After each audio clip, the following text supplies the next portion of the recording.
नमस्कार दोस्तों, मैं अंकित पांडे। और कहते हैं ना, आजकल व्हाट्सएप यूनिवर्सिटी इतना ज़्यादा टैलेंटेड लोगों से भरा पड़ा है कि वो किसी को भी बॉयकॉट, किसी भी तथ्य को बिना जाने समझे उसको वायरल कर देंगे, उस पर एफआईआर कर देंगे। तो कुछ ऐसे ही लोग हैं जो कि एक वीडियो है विकास दिव्यकृति सर का, जिनको मुझे नहीं लगता कि पूरे इस देश में कोई उनको हेट करता होगा, क्योंकि जिस तरीके से वो एक रेवोल्यूशनरी काम कर रहे हैं, मतलब जिस तरीके से वो लड़कों बच्चों को पढ़ा रहे हैं, आईएएस हर साल कितने आईएएस वो दे रहे हैं, तो एक बहुत ही बड़ा कंट्रीब्यूशन इस देश के लिए वो दे रहे हैं। और कुछ तथा कथित ये हिंदू धर्म के अपने आप को पता नहीं क्या समझते हैं, मतलब मुझे नहीं लगता उन्होंने किताबें कभी पढ़ी होंगी, क्योंकि वो लोग तो व्हाट्सएप यूनिवर्सिटी के ज्ञान से ही मतलब आज देश के संसद में बैठ गए हैं। तो ऐसे लोग के बारे में क्या ही कहा जाए।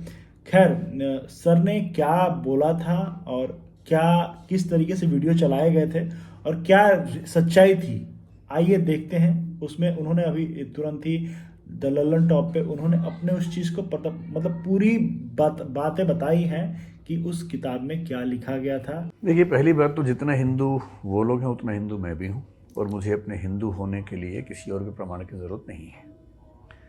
दूसरी बात, जब तक संदर्भ ना पता हो तो उसके बिना कोई बात करना बड़ा निरर्थक होता है। ये क्लिप एक क्लास की क्लिप है, और ये क्लास 2018 या 19 की शुरुआत की क्लिप है। मैं आईएएस के लिए पढ़ाता हूँ, और जब मैं पढ़ाता हूँ तो मुझे बताना पड़ता है कि जो प्रश्न यूपीएससी में आते हैं उनका आंसर कैसे लिखा जाए। जब वो क्लिप वायरल हुई तो मैंने भी देखी। वो एक प्रश्न ये है कि क्या तुलसीदास के प्रति समकालीन समीक्षा की धाराएं न्याय कर पा रही हैं। समकालीन समीक्षा से मुख्य मतलब होता है दलित विमर्श, स्त्री विमर्श और कुछ और विमर्श, जैसे जनजातीय विमर्श है, ये सब विमर्श है। ये यूपीएससी का प्रश्न है। इस प्रश्न का उत्तर हमें देना होता है, क्लास में लिखवाना होता है। तुलसीदास जी पर यह आरोप हमेशा से लगता रहा है कि वो स्त्री और दलित समाज के समर्थक नहीं थे, उसके विरोधी थे। और ये बात बहुत लोग साहित्य में मानते रहे हैं, विशेष रूप से जो वामपंथी हैं, प्रगतिवादी हैं, वो लोग ऐसा मानते हैं। ये कोई नई बात नहीं है, पुरानी बात है। इस डिस्कशन में मैं ये बता रहा था, जो अगर आपने पूरा वीडियो देखा होगा तो आपको पता भी लग गया होगा। मैं ये बता रहा था कि क्या क्या आरोप तुलसीदास जी पर लगते रहे हैं और क्या क्या उसकी सफाइयाँ दी जा सकती हैं या कुछ लोगों ने दी हैं। मैं आपकी तसल्ली के लिए ना वो सारे ऑथेंटिक टेक्स्ट अपने साथ लेके आ गया हूँ, ताकि मतलब पहली बात तो ये कि अगर मैंने कुछ भी कहा है, अगर मैंने मनगढ़ंत कहा है तो मैं जिम्मेदार हूँ। यदि वो टेक्स्ट में लिखा है, ग्रंथों में लिखा है, तो जिम्मेदारी मेरी नहीं बनती है। मैं इस प्रसंग में ये बता रहा हूँ कि तुलसीदास प्रगतिशील कवि थे, और प्रगतिशील इसलिए थे कि न केवल उन्होंने कुछ नई चीज़ें स्थापित की, बल्कि कुछ पुरानी चीज़ों को छोड़ भी दिया। मसलन आपने पहली बात सीता माता की, तो वहीं से शुरू करते हैं, ठीक है। प्रसंग मैंने जो बताया वो ये है कि श्री पुरुषोत्तम अग्रवाल का एक लेख है जी, और मैंने उस लेख का संदर्भ दिया। पुरुषोत्तम अग्रवाल ऐसे वैसे अध्यापक नहीं है, वो मतलब 30-40 साल की उनकी रिसर्च है। जेएनयू के प्रोफेसर रहे हैं और साथ में यूपीएससी के मेंबर रहे हैं। तो यूपीएससी के मेंबर होने का मतलब है कि हम जनरली ये फॉलो करेंगे कि अगर उनकी कोई बात है तो उसको हम ठीक मान के चलेंगे। ये उनकी किताब है संस्कृति वर्चस्व प्रतिरोध, इस नाम से। इस किताब में एक लेख है शूद्र पशु नारी, अगर आप देखना चाहें तो ये भी देख लें।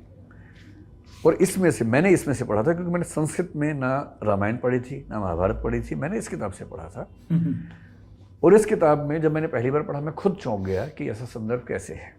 और वो संदर्भ ये है, वाल्मीकि रामायण की बात है, ये किसी और रामायण की बात नहीं है, वाल्मीकि रामायण की ही बात है। उसके उत्तरकांड में प्रसंग आता है, और प्रसंग इसमें ये है। फिर मुझे कहना खराब लग रहा है, मैंने क्लास में भी ये बात कही है कि कहते हुए मुझे लगता है कि जबान कट जाएगी मेरी, लेकिन अब संदर्भ है तो मैं क्या करूं, कहना पड़ेगा। उसमें ये लिख रहे हैं लेखक कि सीता समझती रही कि युद्ध उनकी मुक्ति के लिए हुआ है। ये पृष्ठ 66 है, अगर आप में से कोई भी देखना चाहे तो 66वें पृष्ठ पर नीचे और 67वें पृष्ठ पर थोड़ा ठीक से पढ़ेंगे तो स्पष्ट होगा। जानकारी के लिए बता दूं कि किताब राजकमल प्रकाशन से छपी हुई है। सीता समझती रही कि युद्ध उनकी मुक्ति के लिए हुआ है, राम इस खुशफहमी की कोई गुंजाइश नहीं छोड़ते। यह जो युद्ध किया, विजय प्राप्त की, यह न त्वदर्शन मया कृतः, तुम्हारे लिए नहीं किया। और उसके बाद फिर वो जिक्र करें दो संदर्भों का, एक वाल्मीकि रामायण का और एक महाभारत का। बहुत इंटरेस्टिंग बात है, महाभारत का संदर्भ है। वाल्मीकि रामायण में 6/115 और उसमें 19 से 21वें श्लोक तक जो 3 श्लोक हैं उसमें लिखा है, क्या कोई अच्छे वंश में जन्मा तेजस्वी पुरुष ऐसी नारी को जो दूसरे घर में रहकर आई हो मैत्री के लोभ में पुनर्वार ग्रहण करेगा।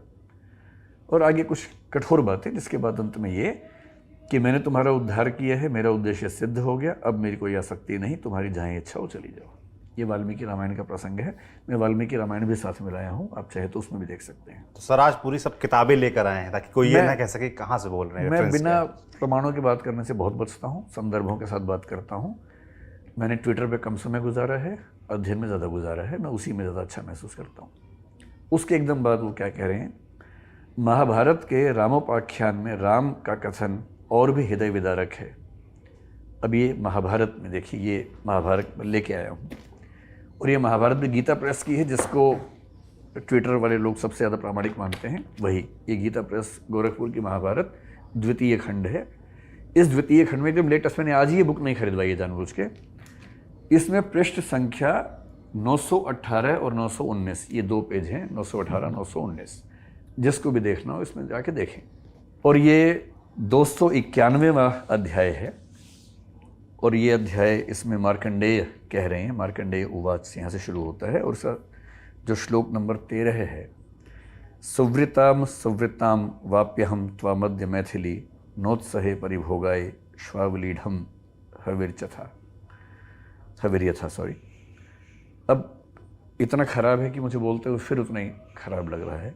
मिथिलेश नंदिनी, तुम्हारा आचार विचार शुद्ध रह गया हो अथवा अशुद्ध, अब मैं तुम्हें अपने उपयोग में नहीं ला सकता। ठीक उसी तरह जैसे वही बात की जो कुत्ते के चाटे हुए भविष्य को कोई भी ग्रहण नहीं करता। यही बात पुरुषोत्तम जी ने अपने लेख में लिखी थी, इसको कोट करते हुए। अब सवाल है कि हम क्या करें। यूपीएससी में प्रश्न ऐसे पूछे जाएंगे कि स्त्री विमर्श के परिप्रेक्ष्य में तुलसीदास का मूल्यांकन करें, दलित विमर्श के परिप्रेक्ष्य में मूल्यांकन करें। स्त्री विमर्श की बात करते ही इसको कोट किया जाता है कि ऐसा रामायण में था। और महानता क्या है तुलसीदास की? तुलसीदास जी ने रामायण के उन प्रसंगों को छोड़ दिया जो रामायण में थे और ठीक नहीं थे। सीता परित्याग, सीता के परित्याग की कहानी हर बच्चा जानता है भारत में। बहुत इंटरेस्टिंग बात है कि वो तुलसीदास की रामचरितमानस में नहीं है, वो रामायण में है, वाल्मीकि रामायण में है और उत्तर रामचरित में है, लेकिन रामचरितमानस में नहीं है। इससे तुलसीदास इस मामले में प्रगतिशील साबित होते हैं और ये कथन महाभारत का कथन है जिसमें इस संबंध का जिक्र किया गया है। और मेरे इस वीडियो के क्लिप में आपने देखा भी होगा, मैंने जिक्र किया है कि शायद पुरुषोत्तम अग्रवाल जी ने किसी पुस्तक में इसका कोटेशन दिया है। वही पुस्तक आपके सामने मैं लेके आया हूँ, आपको संदर्भ देखना हो तो देख सकते हैं। ये एक डिबेट हुई, मेरे ख्याल से पहली डिबेट आप इसी की बात करना चाह रहे थे, है ना? तो ये जो वीडियो सर 45 सेकंड का जो क्लिप शेयर किया जा रहा है, इस जो आपने बताया ये पूरी बातचीत इस विषय पर थी, इसी पर थी, लेकिन उसमें से काट के उतना ही शेयर किया गया। उस पूरी बातचीत के अंत में मैं ये कह रहा हूँ कि तुलसीदास प्रगतिशील क्यों हैं? क्योंकि तुलसीदास ने ऐसे संदर्भों को छोड़ दिया रामचरितमानस में जो परंपरा से चले आ रहे कि हे सीते, अगर तुम्हें लगता है कि युद्ध मैंने तुम्हारे लड़ा है तो तुम्हारी गलतफहमी है। युद्ध तुम्हारे लिए नहीं लड़ा है, युद्ध अपने कुल के सम्मान के लिए लड़ा है। और रही तुम्हारी बात, जैसे कुत्ते द्वारा चाटे जाने के बाद घी भोजन योग्य नहीं रहता है, वैसे तुम अब मेरे योग्य नहीं हो। संस्कृत के एक ग्रंथ में राम के मुंह से ये कहलवाया गया है। ये राम नहीं कह रहे, लेखक कह रहे हैं। लेखक लोग अपने मन की बातें चरित्रों के मुंह से कहलवाते हैं और छवि बनती है चरित्र की, छवि बिगड़ती है उसकी। तुलसीदास जी एकदम चुपचाप गोल कर गए इस पूरे मामले को। उनको पता था कि ये सब नहीं चलेगा, फेमिनिज्म पैदा होने वाला 3-4 साल बाद, और उस समय की महिलाएं बैंड बजा देंगी। हालांकि फिर भी ऐसी बातें महिलाओं के लिए कहे गए हैं कि बैंड बजाने के लिए पर्याप्त कारण है। राम अच्छे बुरे का प्रसंग नहीं है, एक ही राम है। उन पर वाल्मीकि भी लिखते हैं, उन पर 9वीं शताब्दी में आके भवभूति लिखते हैं उत्तर रामचरित में, वो भी लेके आए। ये उत्तर रामचरित भी लेके आ गया हूँ आपके लिए जानबूझकर, ठीक है। इन्हीं राम की कहानी पर हम 16वीं सेंचुरी में देखते हैं, तुलसीदास जी भी लिखते हैं रामचरितमानस। इन्हीं पर कृतिवास रामायण बांग्ला में लिखी गई है। इन्हीं राम की कहानी पर निराला राम की शक्ति पूजा लिखते हैं 1936 में।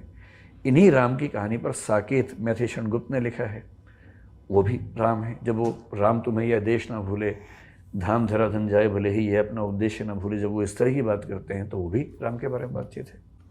दोस्तों सवाल ये है कि ये जो ट्विटर पे ब्लू टिक लेके और सर को ट्रोल कर रहे हैं ऐसे लोग, मतलब पहले तो उन्होंने किताबें पढ़ी नहीं है और व्हाट्सएप यूनिवर्सिटी के वो लोग जानकार लोग हैं, तो ऐसे लोगों से यही अनुरोध किया हम लोग कह सकते हैं कि भैया पहले आप किताबें पढ़ो, ट्विटर पे बाद में ये फर्जी न्यूज़ और फर्जी चीज़ें आप डालो, उससे पहले आप किसी से आपका कोई डिबेट है या जो भी है, पहले आपने अपनी जानकारी दुरुस्त रखो, आपको क्या कहना है। सर ने आज पूरी बातें आसान भाषा में सबको समझा दिया। अब मुझे नहीं लगता है कि जो भी हिंदू धर्म को मानता हो, जो भी हिंदू धर्म का हो या हिंदू धर्म को मानता हो, उसको इस वीडियो से आपत्ति होगी। आपत्ति उनको होगी जिनको अपना हिंदू धर्म से अपना दुकान चलाना है, जो कि जिनको हिंदू धर्म से कोई लेना देना नहीं है, उन्होंने न किताबें पढ़ी हैं। उनसे अगर पूछ दिया वंदे मातरम कहने आता है, ना ही उनको जनगण मन आता है, ना ही उनको हनुमान चालीसा आता है, ना ही उनको कोई भी ऐसी काम जो मतलब हमारे देश के हित में हो, उन्होंने कोई अच्छा काम किया हो। मतलब संसद में बैठने से आप सज्जन व्यक्ति नहीं हो सकते हैं। आप रिस्पेक्ट कमाया जाता है, रिस्पेक्ट छीना नहीं जाता। आप जबरदस्ती, आप ऐसे लोग जो हमारे सच में मतलब अभी इस देश में कुछ ऐसे लोग पैदा हो गए हैं, कहा जा सकता है कि जिनको नॉलेज बहुत है ही नहीं, बस वो व्हाट्सएप यूनिवर्सिटी का ज्ञान लेके देश में जहर बोने का काम कर रहे हैं। एक अच्छे शिक्षक को ट्रोल कर रहे हैं जिस तरीके से, कहीं ना कहीं वो उनकी गंदी मानसिकता दिखाती है कि वो इस देश को किस गर्त में ले जाना चाहते हैं। वो नहीं चाहते कि कोई भी हिंदी माध्यम का छात्र, क्योंकि दृष्टि पूरा हिंदी माध्यम के छात्रों को पढ़ाता है और हिंदी माध्यम का छात्रों के लिए सबसे मतलब आइकॉन आदमी है।